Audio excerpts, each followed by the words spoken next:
નમસ્કાર, સત્યપુંજમાં આપનું સ્વાગત છે. હું છું લવજી કશ્યપ. શ્રી કૈલાસ ટેકરી સગાપર ધાર પર રામકથામાં ભગવત ભજન સાથે પ્રસાદ ભોજન લાભ લેતા રહ્યા છે. ગોહિલવાડની ભૂમિમાં કૈલાસ ટેકરી સગાપરા ધાર પર શ્રી મોરારી બાપુના વ્યાસાસને રામકથામાં ભાવિકો ભગવત ભજન સાથે પ્રસાદ ભોજન લેતા રહ્યા છે.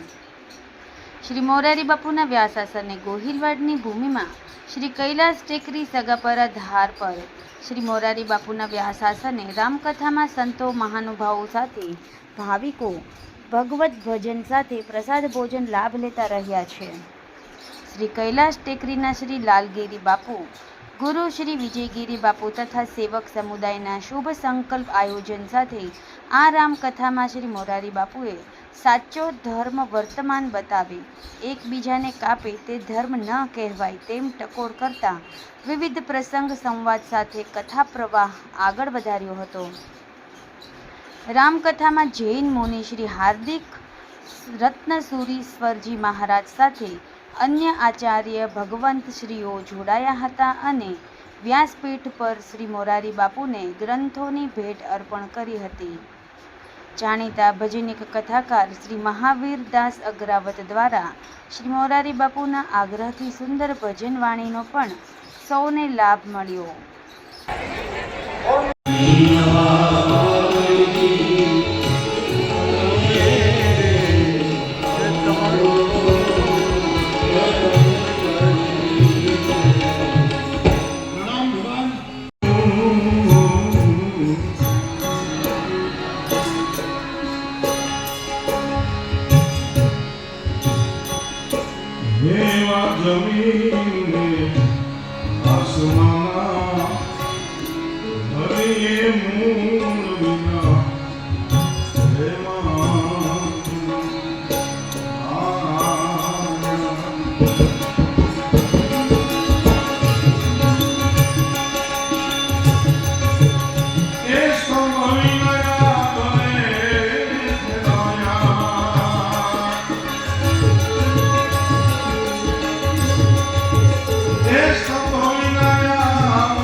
અને તુલસીદાસજી દીનતા, શરણાગતિ, દૈન્ય એના હાટ ઉપર બેસી અને પોતાના મનને કથા કરે. આમ કથાનો ઐતિહાસિક આધ્યાત્મિક બતાવ્યો.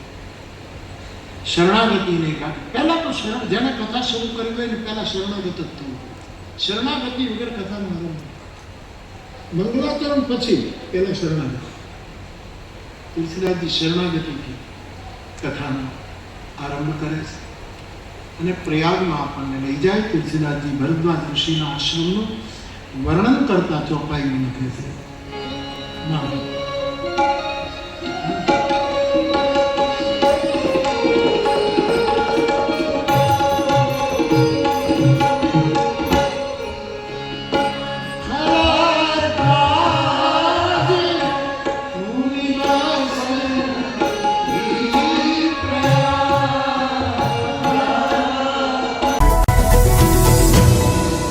સમાજ માટે, સત્ય માટે, સત્યપૂર્ણ સમાચાર પ્રસારણ આપના મોબાઈલ પર તરત જ લાઈક કરો, શેર કરો અને સબસ્ક્રાઈબ પણ કરો. અને હા, ઘંટડી વગાડવાનું ન ભૂલશો. આભાર.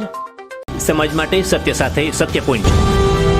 અહેવાલ, સમાચાર તથા જાહેરાત પ્રસારિત કરવા સંપર્ક સાધો. સત્યપુંજ સમાચાર પ્રસારણ, લબ્ધિ કોમ્પ્લેક્સ, તાલુકા પંચાયત સામે, સિહોર.